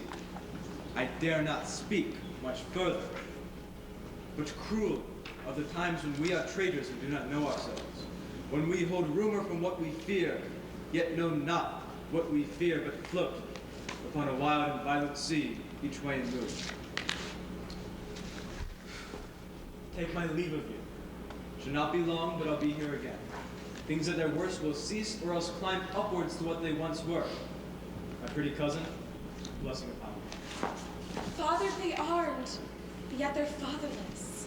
I am so much a fool. Should I stay longer, it would be my disgrace and your discomfort. Take my leave at once. Bleed, bleed, poor country. Great tyranny, lay thou thy bases sure, for goodness dare not check thee. Where thou thy wrongs, the title is afeard. Fare thee well, Lord. I would not be the villain that thou thinkst, for the whole space that's in the tyrant's grasp, and the rich east to boot. Be not offended. I speak not as an absolute fear of you. I think our country sinks beneath the yoke. It weeps, it bleeds, and each new day a gash is added to her wounds. I think withal hands will be uplifted in my right, and here from our gracious England have we offer of goodly thousands. But for all this, when I shall tread upon the tyrant's head or wear it on my sword, yet my poor country shall have more vices than it had before, more suffering, more sundry ways than ever by him that shall succeed. What should he be? It is myself I mean, in whom I know all the particulars of vice so grafted, that when they shall be opened, black Macbeth will seem as pure as snow, and the poor state esteem him as a lamb, being compared with my confineless harms. Not in the legions of horrid hell can come a devil more damned in evils to top Macbeth. I grant him bloody, luxurious, avaricious, false, deceitful, sudden, malicious, smacking of every sin that has a name. But there is no bottom, none in my voluptuousness. Your wives, your daughters, your matrons, your maids cannot fill the cistern of my lust. Better Macbeth than such a one to reign. Boundless intemperance in nature is a tyranny. It hath been the untimely emptying of the happy throne and fall of many kings. But fear not yet to take upon you what is yours. You may convey your pleasures in a spacious plenty, and yet seem cold the time you may so hoodwink. We have willing dames enough. There cannot be that vulture in you to devour so many as will to greatness dedicate themselves, finding it so inclined. The king becoming graces, I have no relish of them. Nay, had I power, I should pour the sweet milk of concord into hell, abhor the universal peace, confound all unity on earth. Sirrah, your father's dead. And what will you do now? How will you live? As birds do, mother. What, with worms and flies? With what I get, I mean, and so do they. Poor bird. Thou'st never fear the net nor line, the pitfall nor the gin. Why should I, mother? Poor birds, they are not set for. My father is not dead, for all your saying. Yes, he is dead. How wilt thou do for a father? Nay, how will you do for a husband? Why, I can buy me 20 at any market. And to buy them to sell again. Thou speakest with all thy wit, and yet in faith with wit enough for thee. Was my father a traitor? Aye, that he was. And what is a traitor? Why, one that swears and lies. And be all traitors that do so? Everyone that does so is a traitor and must be hanged. And must they all be hanged, those that swear and lie? Everyone. And who must hang them? Why, the honest men. Then the liars and the swearers are fools, for there are liars and swearers enough to beat the honest men. Now, hang up them. God help thee, poor monkey. How wilt thou do for a father? If my father were dead, you'd weep for him. If you would not, it would be a sure sign that I should quickly have a new father. Poor prattler, how thou talkest. Oh, Scotland. Scotland. Is such a one be fit to govern? Speak! I am as I have spoken. Fit to govern. No. No, not to live. O nation miserable, with an untitled tyrant bloody sceptered, when shalt thou see thy wholesome days again, since that the truest issue of thy throne by his own interdiction stands accursed, does blaspheme his breed. Thy royal father was a most sainted king. The queen that bore thee, oftener upon her knees than on her feet, died every day she lived. Fare thee well. These evils thou repeatest upon thyself hath banished me from Scotland. O my breast, thy hopes end here. Macduff! Macduff! This noble passion hath from my soul wiped the black scruples, and reconciled myself to thy good truth and honor. Devilish Macbeth by many of these trains has sought to win me into his power, while modest wisdom plucks me from overcredulous haste. I speak mine own detraction. Here abjure the taints and blames I laid upon myself, for as strangers to my nature. I'm yet unknown to woman, never was forsworn, scarcely have coveted what was mine own. And note till I broke my faith and will not betray the devil to his fellow. I delight no less in truth than life, and what I am is truly thine and my poor country's to command. Whither indeed before thy hero approach, old Seward with 10,000 men already at point. Now we're together, and the chance of goodness be like our warranted quarrel. Why are you silent? Such welcome and unwelcome things at once, 'tis hard to reconcile. So you come here, my ever gentle cousin, welcome hither. Good God, the times remove the means that makes us strangers. Sir, amen. Stand Scotland where it did. Alas, poor country, almost afraid to know itself. It cannot be called our mother, but our grave. Where nothing but who knows nothing is once seen to smile. Where sighs and shrieks and groans that rent the air are made unmarked. Where violent sorrow seems a modern ecstasy. The dead men's knell is there, scarce asked for who, and good men expire before the flowers in their caps, dying or ere they sicken. A relation too nice, and yet too true. What's the newest grief? That of an hour's age, doth this the speaker. Each minute teems a new one. How does my wife?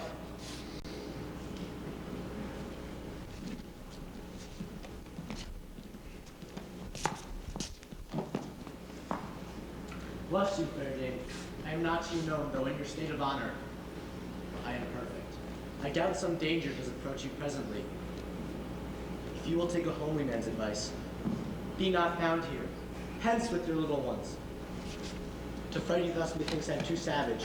To do worse to you or fell cruelty, which is too nigh your person. Heaven preserve you. I dare abide no longer. Whither should I fly? I have done no harm. But I remember now I'm in this earthly world where to do harm is often laudable.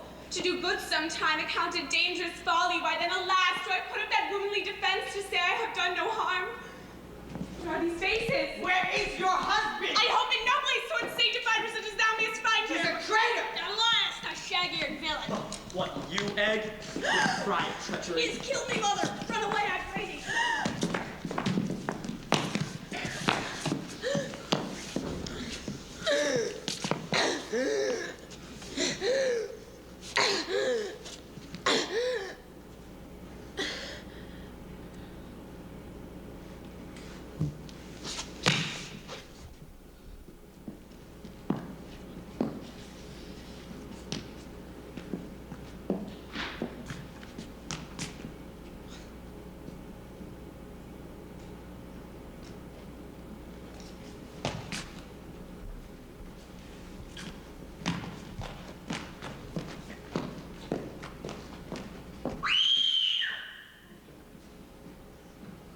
does my wife?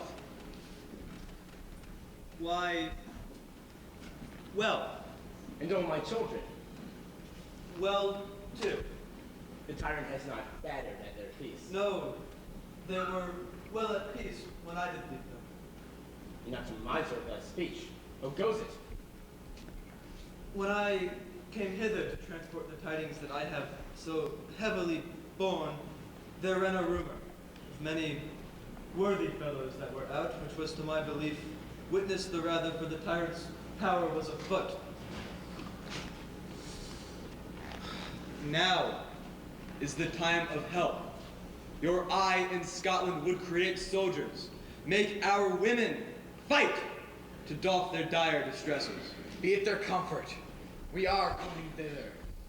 Gracious England hath lent us good seaward, and all their better soldier none that Christendom gives out. I would I could answer this comfort with the like, but I have words that would be hallowed in the desert air. Your hearing should not latch them. What concern that? The general cause, or is a debrief? It is some single breast. No mind that's honest, but in it shares some woe, though the main part pertains to you alone. If it be mine, keep it not from me. Quickly, let me have it! Let your ears not despise my tongue forever, which shall possess them with the heaviest sound they ever yet heard. I guess at it. Your castle is surprised. Your wife and babes savagely slaughtered. To relate the manner were on the quarry of these murdered deer to add the death of you. Merciful heaven, what man dare pull your hat upon your brows? Give sorrow words. The grief that does not speak whispers the overfraught heart and bids it break. My children, too. Wife, children, servants, all that could be found. And I must be from thence. My wife killed too. I have said. Be comforted. Let's make medicines of our great revenge to cure this deadly grief. He has no children. All my pretty ones. Did you say all? Oh, Hellkite! All? What? All my pretty chickens and their damn one fell swoop. Dispute it like a man. I shall do so! But I must also feel it as a man. Oh, I cannot but remember such things were that were most precious to me. Did heaven look on and would not take their part? Send for Macbeth, they were all struck for thee. Not that I am. Not for their own demerits, but for mine. A slaughter on their souls. Heaven, rest them now. Be this the whetstone of your sword. Let grief convert to anger. Blunt not the heart, enrage it. Oh, I could play woman with mine eyes and braggart with my tongue. Oh, gentle heavens, cut short all intermission. Front to front, bring thou this fiend of Scotland and myself. Within my sword's length set him. If he escape, heaven forgive him, too. This tune goes manly. Come, go in to the king. Our power is ready. Our lack is nothing but our leave. Macbeth is ripe for shaking. May the powers above put on their instruments. Receive what cheer you may. The night is long that never finds the day.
2 nights' watch with you and can perceive no truth in your report.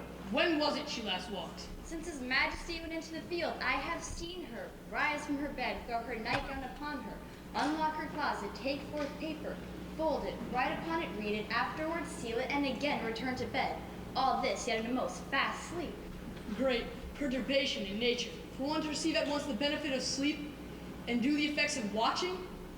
In this slumbery agitation, besides her walking and other actual performances, what, at any time, have you heard her say?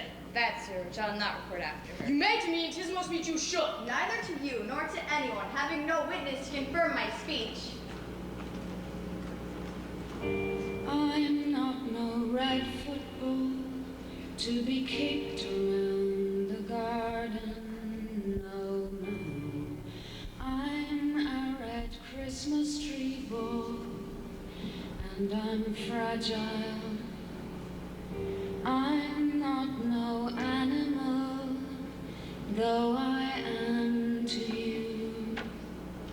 Lo you, here she comes. This is her very guise, and upon my life, fast asleep. Observe her, stand close. How came she by that light? Why stood by her? She is light by her continually. 'Tis her command. You see, her eyes are open. Aye, but their senses are shut. What is it she does now? Look how she rubs her hands. It is a custom action with her to seem thus washing her hands. I have known her continue this a quarter an hour. Yet, here's the spot. Hark, she speaks. I will set down what comes from her to satisfy my remembrance the more strongly. Out, damn spot, out, I say! 1, 2. By then, 'tis time to do it. Hell is murky. Fie, my lord, fie! A soldier and a feared? What need we fear? Who knows it when none can call our power to account? Yet, who would have thought the old man to have had so much blood in him? Do you mark that? The thing of God, Padawan! Where is she now? What? Will these hands ne'er be clean? No more of that, my lord, no more of that. You mar all with this. Started. Go to, you have known what you should not. She has spoken what she should not. I am sure of that. Heaven knows what she has known. There's the smell of blood still. All the perfumes of Arabia will not sweeten this little hand. What a size there, the heart is sorely charged. I would not have such a heart in my body for the dignity of the whole world. Well. Pray God it be, sir. This disease is beyond my practice. Yet I've known those which have walked in their sleep, who have died wholly in their beds. Wash your hands, put on your nightgown, look not so pale. I tell you yet again, Banquo's buried! He cannot come out of his grave! Even so? To bed. There's knocking at the gate. Come. Give me your hand. What is done cannot be undone.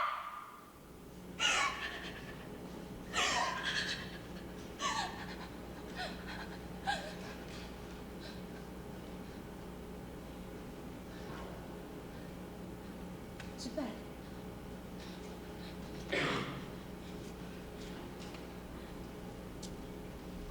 To bed.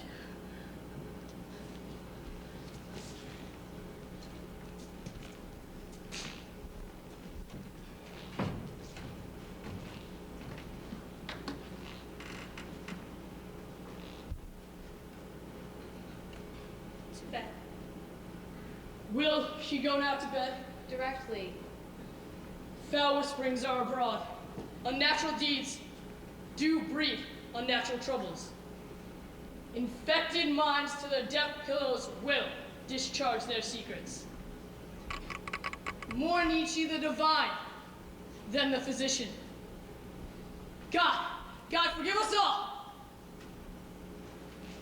Look after her. Remove from her the means of all annoyance. But still, keep eyes upon her. So good night. My mind she has made it, and amazed my sight. I think, but I dare not speak. Good night, good doctor.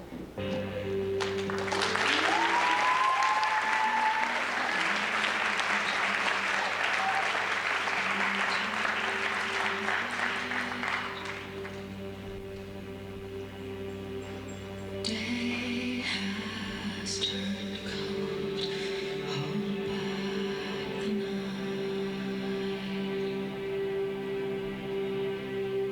What will become of you and I?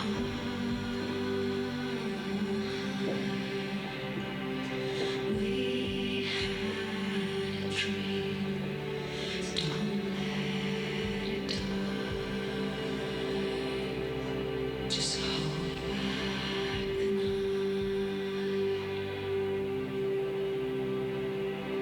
Do you wanna be my dying day, my darkest hour, my last touch? 'Cause that's what you need.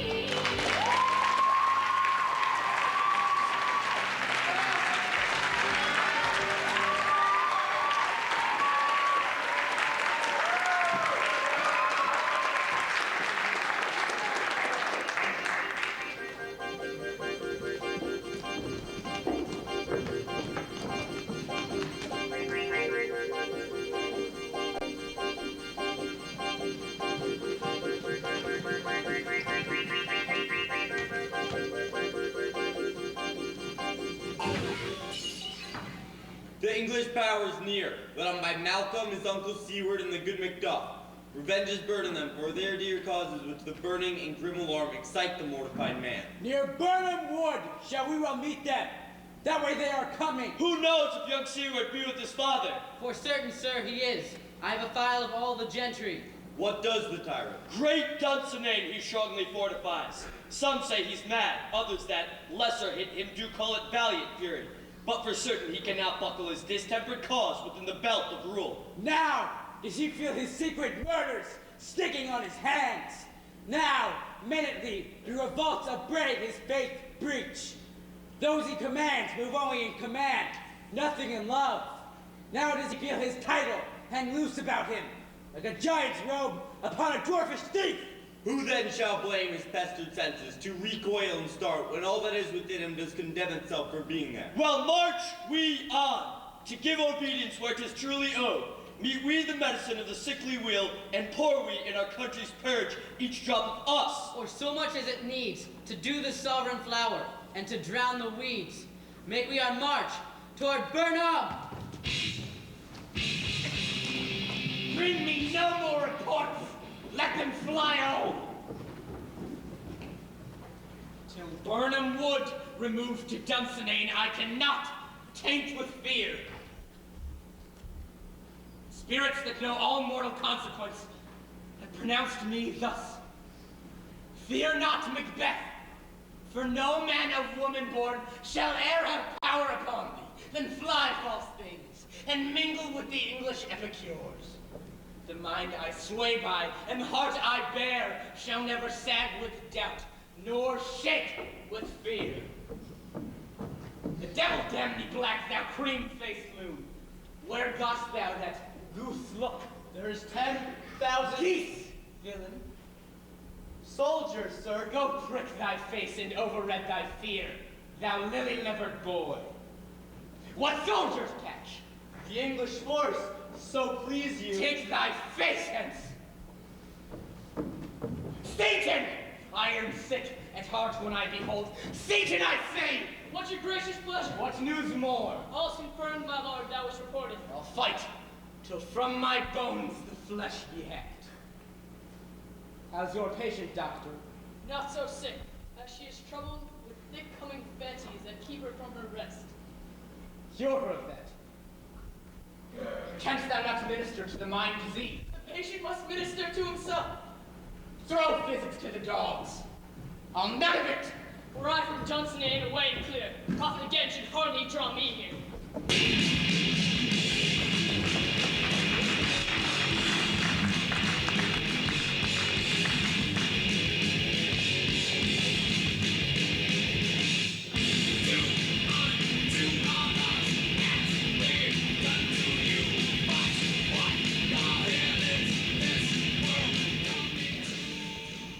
Cousins! I hope the days are near at hand and Chambers will be safe. We doubted nothing. But what is this before us? The wood of Burnham. Let every soldier hew him down a bow and bear it before him. Thereby shall we shatter the number of our hosts and make discovery, ere in report of us. It shall be done! We learn no other but the confident tyrant keeps still in Dunsinane and will endure our setting down before it. 'Tis his main hope. For where there is advantage to be given, both more and less have given him the revolt, and none serve with him, but constrained things, whose hearts are absent too. Let our just censures attend the true event, and put we on industrious soldiership. The time near approaches that will with due decision make us know what we shall say we have and what we owe. Thoughts speculative their unsure hopes relate, but certain issue strokes must arbitrate, towards which advance the war.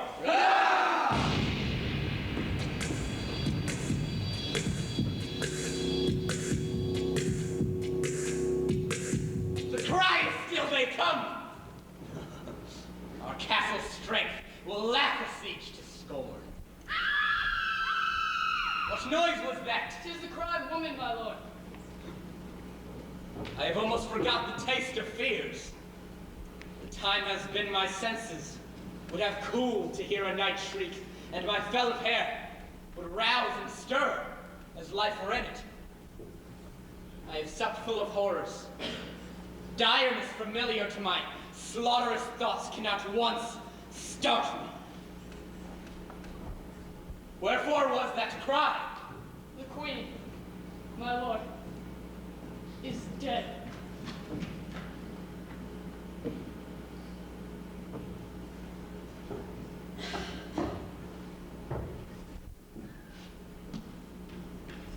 She should have died hereafter. There would have been a time for such a word. Tomorrow, and tomorrow, and tomorrow creeps in this petty pace, from day to day until the last syllable of recorded time in all our yesterdays have lighted fools the way to dusty death. Out, out, brief candle! Life's but a walking shadow, a poor player who struts and frets his hour upon the stage, and then is heard no more. It is a tale told by an idiot full of sound and fury, signifying nothing. Thou comest to use thy tongue, thy story, quickly. Gracious my lord, I should report that which I say I saw, but know not how to do it. Well, say, sir. As I did stand my watch upon the hill, I looked towards Burnham, and anon methought the wood began to move. Liar and slave! Let me endure your wrath if it not be so. Within this 3 mile you may see it coming, I say. A moving If grove. thou speakest false, on the next tree shalt thou hang alive till famine cling thee.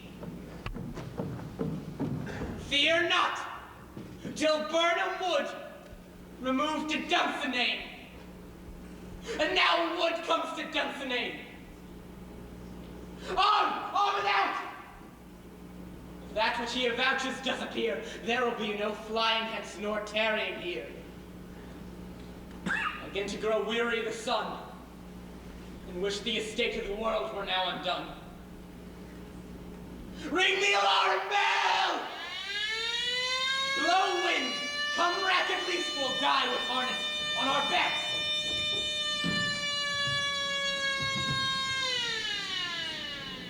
Now, hear enough. Your leafy screams throw down, and show like those you are. You, worthy uncle, shall with my cousin, your right noble son, lead our first battle. Worthy Macduff and we shall take upon us what there is left to do, according to our order. Fare you well. Do we but find the tyrant's power tonight, let us be beaten if we cannot fight. Make all our trumpets speak. Give them all breath. Those clamorous harbingers of blood and death.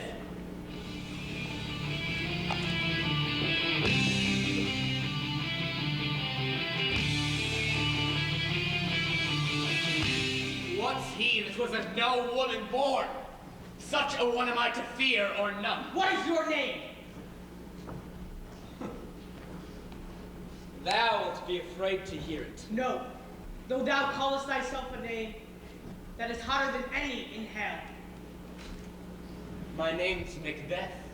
The devil himself could not pronounce a title more hateful to my ear. No, no more fear. Thou liest before retired. With my sword I'll prove the lie thou speakest.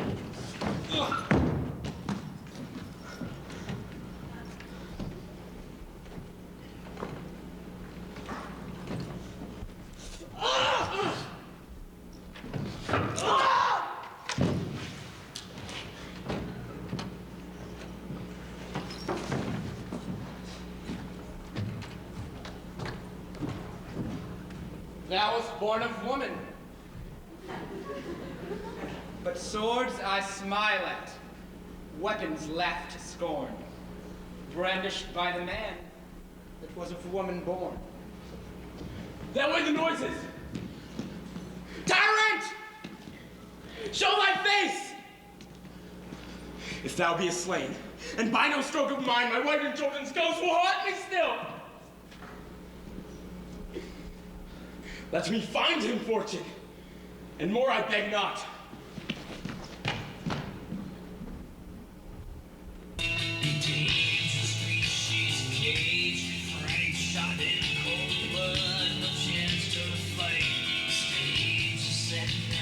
This way, my lord. The castle's gently rendered.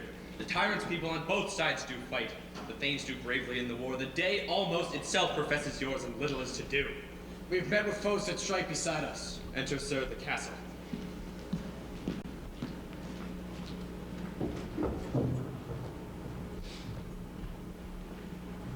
Why should I play the Roman fool and die on mine own sword? Whilst I see lives, the gashes do better on them. Turn, hellhound! Turn!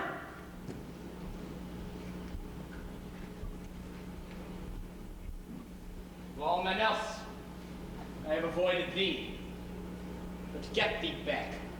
My soul is too much charged with blood of thine already. I have no words. My voice is in my sword.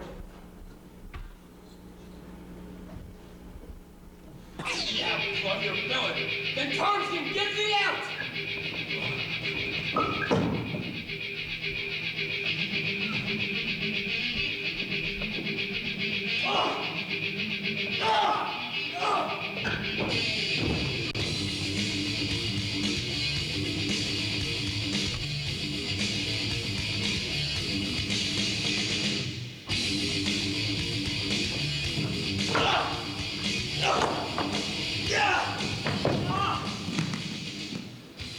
Thou losest labor.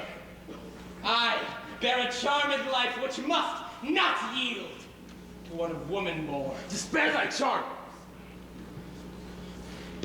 And let the angel, whom thou still hast served, tell thee. Macduff was from his mother's womb, untimely red. Cursed be the tongue that says so! For it hath cowed my better part of man.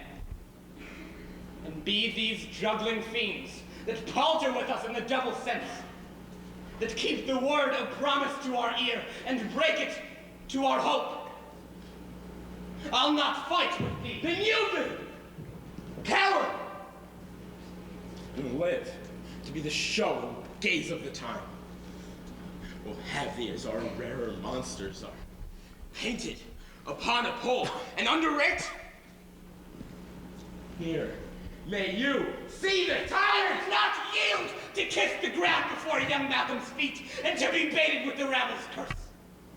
Though Burnham would be come to Dunsinane, and thou opposed, being of no woman born, yet I will try the last. Before my body, I throw down my warlike shield. Lay on, Macduff, and damn me him that first cries, hold, enough!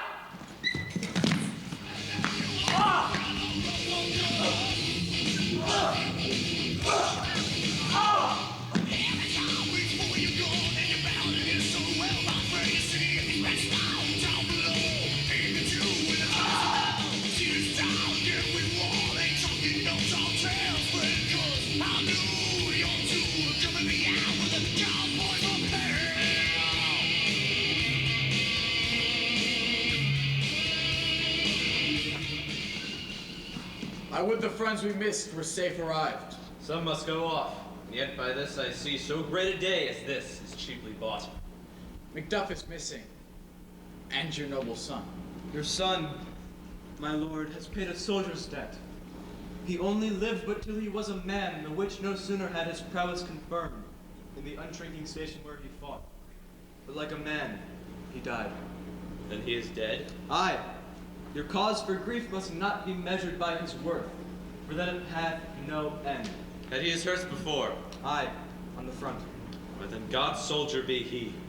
Had I as many sons as I have heirs, I would not wish them to a fairer death. And so is Nell as Noel. He's worth more sorrow, and that I'll spend for him. He's worth no more. They say he parted well and paid his score, and so God be with him. Here comes newer comfort.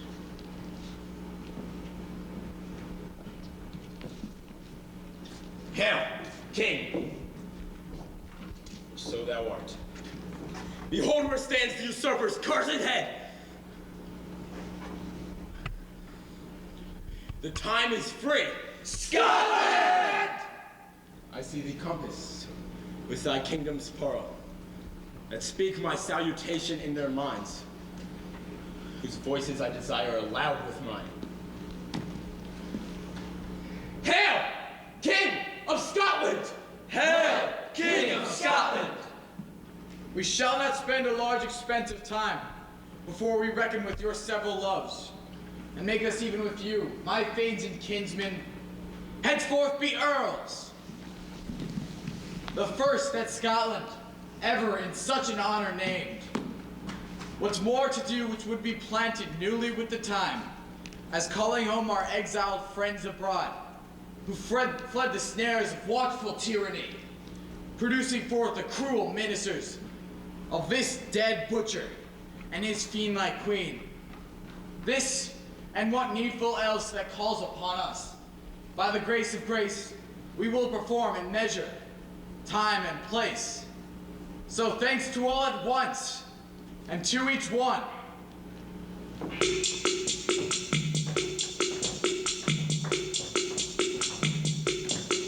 Are we the last living souls? Are we the last living souls? Are we the last